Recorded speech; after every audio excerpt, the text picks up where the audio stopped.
Teaching methods in English for foreigners. The ESOL specialists are required to develop particular learning objectives considering the bilingualism or multilingualism of their students, as well as the fact that English is not their first language. These factors make the choice of teaching methods and tools that could be efficient in the classroom challenging for the teachers.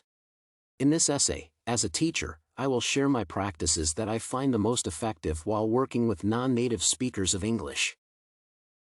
First, I consider the use of graphic organizers one of the most effective methods of gaining proficiency in English. Different kinds of concept maps, story maps, and T-charts help to divide the whole subject of concern into separate units, and, the most important, visualize these bricks, making the perception of definitions and ideas more accessible.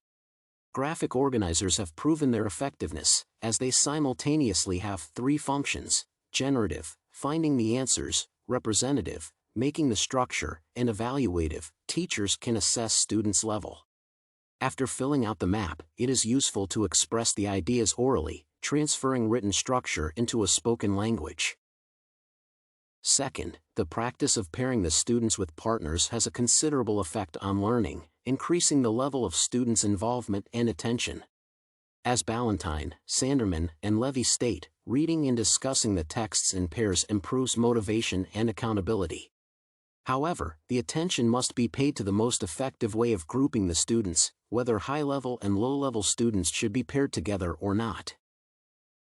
Third, special techniques should be applied while teaching the students the academic vocabulary. The academic style, compared to social, interpersonal language, requires the speaker and receiver to be distanced from one another, that causes its decontextualization.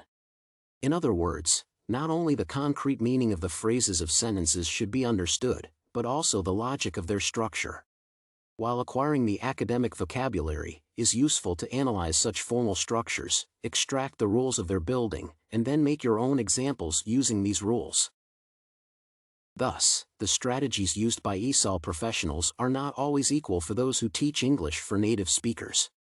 Also, in mixed non-native speakers groups of students, it is essential to consider the difference in the level of their knowledge, wisely choosing the appropriate techniques. The described methods are among the examples that have proved their efficiency in my teaching practice.